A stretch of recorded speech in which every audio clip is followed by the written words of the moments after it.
Friends मु Nirupama welcome करुच्ची informative Odisha YouTube channel को। ताहले देखंतु पीएम इंटर्नशिप स्कीम वैकेंसी बाहरी प्री न्यू कंपनी रे पोस्ट वैकेंसी बाहरी चाहिए आपण माने आवेदन करें। ये हूँ टॉप कंपनी ऑफ भारत होची टॉप कंपनी 15टी टॉप कंपनी रे पोस्ट वैकेंसी बाहरी पीएम इंटर्नशिप स्कीम माध्यम रे। देखंतु आपण जदि एठारे आवेदन करने चाहूँगी ताले आपण मानकर एज लिमिट 21 टू 24 वर्ष होइतिबा आवश्यक।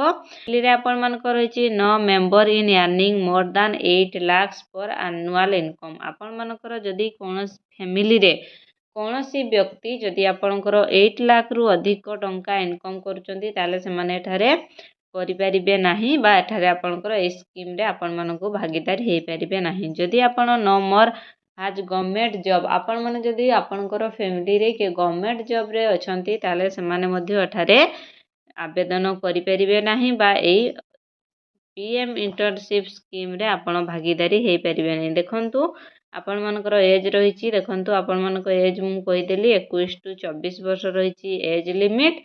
जदि आपण देखंतु ब्रेस माने इंग्लिश बा हिंदी आपण माने कोठरे आपण इंग्लिश हिंदी किबा ओडिया आपण जोठरे भी माने आवेदन करबा पई चाहउचंती सेटारे क्लिक कले आपण सेटारे आवेदन करिपारिबे। देखंतु इयर रजिस्ट्रेशन आपण सेटारे क्लिक करिकि आपणकर रजिस्ट्रेशन आपण करिपारिबे। सेटारे आपण मोबाइल नंबर दे परिबे आपणकर मोबाइल नंबर देकी सेटारे सबमिट कले आपण मानकर रजिस्ट्रेशन हे जाई परिबो। आपण निज निज फोन माध्यम रे आपण एठारे रजिस्ट्रेशन करि परिबे। देखंतु आपणकर पीएम इंटर्नशिप रो अदर्स कोन देइची 12 months real life experience in Indian top company.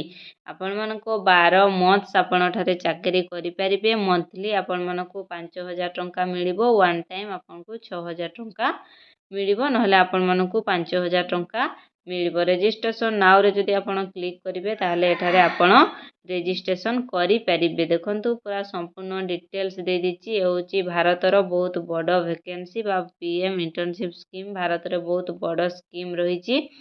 या होची 1,18,000 प्लस लोक एठारे आपण माने आवेदन करिपारिबे बा आपण मानको अपॉर्चुनिटी रही। 1,18,000 प्लस लोकंको एठारे आपण मानको माने अपॉर्चुनिटी आपण मानको दिया जिवो। चाहिले आपण माने आवेदन करिपारिबे। आपणकर माने पूरा भल भल कंपनी 15टी कंपनी रे आपण माने भल भल 15टी इंडिया रो कंपनी रे आपण मानको एठारे माने पीएम इंटर्नशिप स्कीम रे आपण माने अंतर्भुक्त हेई परिबे।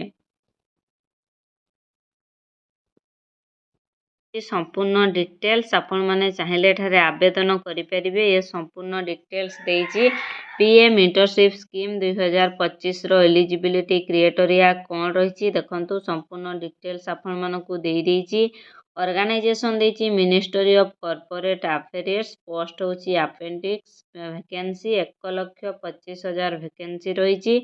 ऑनलाइन एप्लीकेशन स्टार्ट 12 अक्टोबर 2024 रे ही स्टार्ट हो जाइछि किंतु आपण मानकर एंड हबो 12 मार्च 2025 रे एंड हबो। Educational qualification 10th +2 ITI politician diploma और ग्रेजुएट करथिले आपण माने एठारे आवेदन करि परिबे। मिनिमम एज देइछि 21 वर्ष मैक्सिमम एज देइछि 24 वर्ष। अपेंडिक्स ड्यूरेशन देइछि 12 मंथ। आपण मानकु 5000 पर मंथ सैलरी रहिछि। वन टाइम आपण मानकर 6000 होइछि सैलरी। ये होछि संपूर्ण डिटेल्स 21 रु 24 वर्ष। देखंतु संपूर्ण डिटेल्स एठारे देइ दिछि आपण माने किपरि आवेदन करि परिबे। निज फोन माध्यम रे आपण माने रजिस्ट्रेशन करिवे। निज फोन माध्यम रे आपणकर को कंपनी रे रहिछि देखंतु रिलायंस इंडस्ट्रीज लिमिटेड रे रहिछि। Tata constructor service limited HDFC bank limited oil and natural gas corporation limited Infosys limited NTPC limited आउ सेपरी Tata steel limited ITC limited Indian oil corporation limited ICICI bank limited power grid corporation of India limited Tata sons private limited Wipro limited HCL technologies limited Hindustan zinc limited. आपण मानकर आम भारत रे थिबा भल भल 15टी private company रे रहिछि। एही आवेदन प्रक्रिया चालुछि। ये होछि पीएम इंटर्नशिप ସ୍କିମ୍ ଆପଣମାନେ ଚାହିଁଲେ ଏଠାରେ ଆବେଦନ କରିପାରିବେ। ଦେଖନ୍ତୁ ତାର ହେଲ୍ପଲାଇନ୍ ମଧ୍ୟ ରହିଛି। ଆପଣ ଏହି ହେଲ୍ପଲାଇନ୍ ମାଧ୍ୟମରେ ଆପଣ ସାହାଯ୍ୟ ମଧ୍ୟ ନେଇପାରିବେ। ଦେଖନ୍ତୁ 1800116069 ଏ ହେଉଛି PM ଇଣ୍ଟର୍ନସିପ୍ ସ୍କିମ୍ର ହେଲ୍ପଲାଇନ୍। ଆପଣମାନେ ଚାହିଁଲେ ଆବେଦନ କରିପାରିବେ। ଆଶା କରୁଛି ଆଜିର ଭିଡ଼ିଓଟି ଆପଣମାନଙ୍କୁ ଭଲ ଲାଗିଥିବ। ଯଦି ଭଲ ଲାଗିଛି ଭିଡ଼ିଓଟିକୁ ଲାଇକ୍ କରନ୍ତୁ, ନିଜ ଫ୍ରେଣ୍ଡସ୍କୁ ସେୟାର କରନ୍ତୁ। ଚ୍ୟାନେଲରେ ନୂଆ ଆସିଥିଲେ ଚ୍ୟାନେଲକୁ ସବସ୍କ୍ରାଇବ୍ କରିଦିଅନ୍ତୁ ଓ ପାଖରେ ଥିବା ନୋଟିଫିକେସନ୍ ବେଲ୍କୁ କ୍ଲିକ୍ କରିଦିଅନ୍ତୁ। ଆଜିର ଭିଡ଼ିଓରେ ଏତିକିରେ ବିଦାୟ ନେଉଛି। ପୁଣି ଏକ ନ୍ୟୁ ଜବ୍ ଭ୍ୟାକେନ୍ସି ଭିଡ଼ିଓ ନେଇ ଆସିବି। ନମସ୍କାର, ରହିଲି। ଜୟ ଜଗନ୍ନାଥ।